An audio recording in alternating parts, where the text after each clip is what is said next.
اللہ عز و جل آج ہم 3 ذی الحجہ ہفتے کے دن انشاءاللہ یہ جانیں گے کہ سین کے ساتھ، صاد کے ساتھ، خا کے ساتھ، عین کے ساتھ، الف کے ساتھ، دال کے ساتھ، نون کے ساتھ جن جن حروفوں کی تعداد میں آتے ہیں ان کے لیے آج کا دن اور رات کیسا رہے گا یا رہے گی، آیا ان کو کون سا عمل کرنا چاہیے، کیا ان کے ستارے کے ساتھ ان کو کون سا قرآن مجید اور اللہ عز و جل کے ناموں میں سے، صفاتی ناموں میں سے ان کے ناموں کا عدد نکالنے کے بعد کون سا اسم ہے ان کو پڑھنا چاہیے، اس بارے میں گفتگو ہوگی۔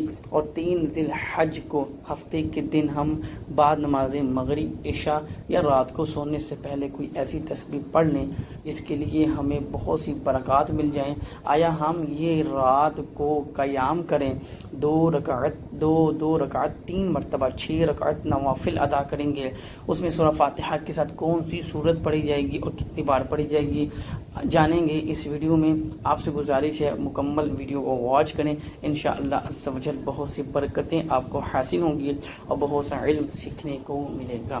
السلام علیکم ورحمۃ اللہ وبرکاتہ۔ آپ دیکھ رہے ہیں داع الفرح وظائف آفیشیل یوٹیوب چینل۔ یہ ایک ٹریک ہے، ایک راستہ ہے، ایک ذریعہ ہے آپ تک اپنی وائس، اپنی ویڈیو پہنچانے کا۔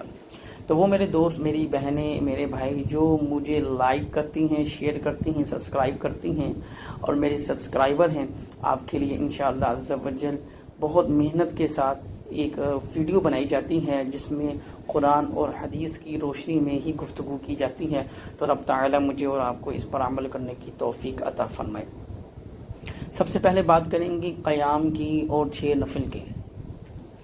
اللہ عز و جل کی ذات نے قرآن مجید میں ارشاد فرمایا والفجر ولیال عشر والشفع والوتر واللیل اذا یسر هل فی ذلک قسم لذی حجر الم تر کیف فعل ربک بعاد ارم ذات العماد۔ صدق اللہ مولانا العظیم۔ یعنی اللہ عز و جل کی ذات نے والفجر، فجر کی قسم کھائی ہے، پھر 10 راتوں کی قسم کھائی ہے اور پھر فرمایا ہے کہ مجھے یہ 10 راتیں بہت محبوب ہیں، بہت افضل والی ہیں، بڑی فضیلت والی ہیں۔ وہ کون سی ہیں؟ یکم ذی الحج سے لے کر 10 ذی الحج تک۔ اس کے بارے میں آتا ہے کہ رات کو جو بھی شخص 1 مرتبہ الحمدللہ رب العالمین سورہ فاتحہ، ایک بات یاد رکھیے گا کہ قرآن مجید کو درست پڑھنا یہ فرض ہے، درست ادائیگی کے ساتھ، مخارج کے ساتھ پڑھنا فرض ہے۔ ہم 10 سال تو لگا لیتے ہیں میٹرک کرنے پہ اور 13-14 سال لگ جاتے ہیں بچے کو میٹرک کرنے پہ، یا 12 سال لگ جاتے ہیں، تو اس میں تو ہم بس ہماری کوشش ہوتی ہے کہ مارکس اچھے آ جائیں، ہمارا بچہ اچھے کالج میں ایڈمیشن ہو جائے یا بچی کی ایڈمیشن ہو جائے۔ لیکن افسوس، صد افسوس کہ ہماری توجہ اس طرف نہیں جاتی کہ قرآن مجید کو بھی ہم نے درست پڑھنا ہے، سیکھنا ہے۔ قرآن مجید اللہ کی کتاب ہے، آسمانی کتاب ہے، آسمان سے نازل ہوئی ہے، تو کیا ہمیں اس کو پڑھنا آتا ہے؟ اس کو بھی سیکھنا پڑے گا۔ بہت سے انجینئر، ڈاکٹر، پروفیسر، آرکیٹیکچر، بلا بلا بلا بہت سے ایسی ڈگریز ہیں جو وہ حاصل کرتی ہیں بڑی اطمینان کے ساتھ، توجہ کے ساتھ۔ تو معاف کیجیے گا، میرا سمجھانے کا مقصد اس لیے ہے کہ ہمیں بھی قرآن سیکھنے کے لیے وقت نکالنا چاہیے، تو تب ہی بات بنے گی۔ تو 2 نوافل ادا کریں گے، پہلی رکعت میں سورہ فاتحہ پڑھیں گے اور پہلی رکعت میں سورہ فاتحہ کے بعد 3 مرتبہ سورہ قدر پڑھیں گے۔ انا انزلناہ فی لیلۃ القدر وما ادراک ما لیلۃ القدر لیلۃ القدر خیر من الف شہر تنزل الملائکۃ والروح فیہا بإذن ربہم من کل امر سلام ہی حتی مطلع الفجر۔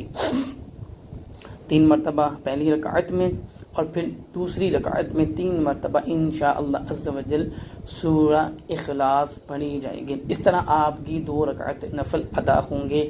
اسی ترتیب سے 3 رکعت یعنی 2 کر کے 6 رکعت نماز آپ نے نفل ادا کر لینی ہے۔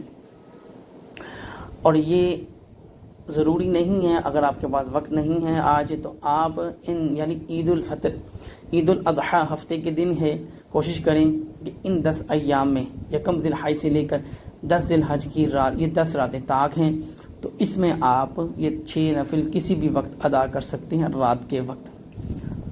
اور طریقہ کار بھی میں نے آپ کو بتا دیا ہے، صورتیں جو پڑھنی ہیں وہ بھی میں نے آپ کو بتا دی ہیں۔ اب چلتے ہیں آگے کہ ناموں کے حوالے سے بات کی جائے۔ جس طرح قرآن مجید کے حروف 29 ہیں، اور ان 29 حروف میں کچھ باریک حروف ہیں، کچھ موٹے پڑھے جانے والے حروف ہیں، کئیوں کی تاثیر ٹھنڈی ہے، کئیوں کی تاثیر گرم ہے۔ میں حرفوں کی بات کر رہا ہوں جو ابتدائی حرف ہیں، جیسے نون، صاد، خا، لام، میم۔ اسی طرح ایک بات اور میں بتا دوں کہ کسی کے نام کے ساتھ کوئی تعلق پتھر کا نہیں ہوتا۔ عموماً بہت سے افراد ہاتھوں میں پتھر پہنتے ہیں کہ فلاں نام ہے۔ یاقوت اور مرجان کا ذکر تو قرآن مجید میں آیا ہے، لیکن کسی کے نام کے ساتھ کسی پتھر کا تعلق نہیں ہے، نہ ستارے کا اور نہ ہی کوئی ایسا معاملہ ہے۔ اللہ تعالی ہمیں دین اسلام کی سمجھ بوجھ عطا فرمائے۔ تو اسی طریقے سے کچھ حروفوں کی تعداد گرم ہوتی ہے، کچھ حروفوں کی تعداد ٹھنڈی ہوتی ہے، اور کچھ جو حرف ہوتے ہیں وہ باریک پڑھی جاتی ہیں، کچھ موٹے پڑھے جاتے ہیں۔ تو اسی طرح پھر نام کو پکارتے ہیں تو ان کی تاثیر اثر پیدا ہوتا ہے۔ جب اثر پیدا ہوتا ہے، اگر نام کے حروف کس طرح رکھے ہیں اور جس طرح نام کے حرف رکھا ہوتا ہے اسی طرح کا اثر اس پر پڑتا ہے، اور پھر بہت سے جھگڑے، بہت سے مسائل، بہت سی پریشانیاں انسان کو دیکھنے کو ملتی ہیں۔ اگر آپ بھی اپنے نام کی عدد جاننا چاہتے ہیں درست طریقے کے ساتھ جو ہمیں قرآن اور شریعت نے بتایا ہے، تو آپ سے گزارش ہے کہ آپ اپنے نام، مکمل نام کو سینڈ کریں، انشاءاللہ عز و جل آپ کو اس کا فیڈ بیک دیا جائے گا۔ 6 نوافل ادا کرنے کے بعد پھر آپ نے کوشش کریں کہ ان 10 راتوں میں صرف ایک ہی تسبیح پڑھ لینی ہے۔ قرآن مجید کے پارہ نمبر 2 سورہ بقرہ ہے، رکوع نمبر 3 ہے۔ قرآن مجید کھول کے پڑھ لیجئے گا۔ ان الصفا والمروة من شعائر الله فمن حج البيت او اعتمر فلا جناح عليه ان يطوف بهما فان الله شاكر عليم۔ ایک تسبیح اس کی پڑھ لیجئے گا اور ایک تسبیح سورہ قدر کی پڑھ لیجئے گا، انا انزلناه في ليلة القدر۔ یہ 2 تسبیحات پڑھ لیں آپ اور 6 نفل پڑھ لیں، انشاءاللہ عز و جل جو بھی آپ کی حاجتیں ہیں اللہ تعالی پورا کرنے پر قادر ہے۔ تو آپ سب سے گزارش ہے توجہ کے ساتھ، دھیان کے ساتھ سننے کے بعد عمل کی کوشش کیجئے، اور اب تعالیٰ کی بارگاہ میں دعا کیجئے، استغفار کیجئے۔ اللہ تعالیٰ مجھے اور آپ کو کامیابیاں اور عزتیں عطا فرمائے۔ اللہ تعالیٰ وہ میری بہنیں جو پریشان ہیں ان کے لیے آسانی والا معاملہ فرمائے، اور وہ میری بہنیں جو رشتوں کے لیے پریشان ہیں ان کے لیے بھی آسانی والا معاملہ فرمائے۔ استخارہ کے لیے بھی رابطہ کر سکتے ہیں۔ اللہ تعالیٰ آپ کے لیے خیر فرمائے۔ لائک، شیئر، سبسکرائب کریں، اور جو بھی مسئلہ ہو آپ پوچھ سکتے ہیں۔ اللہ تعالیٰ ہم سب کو علم دین کی سمجھ بوجھ عطا فرمائے۔ وما علینا الا البلاغ المبین۔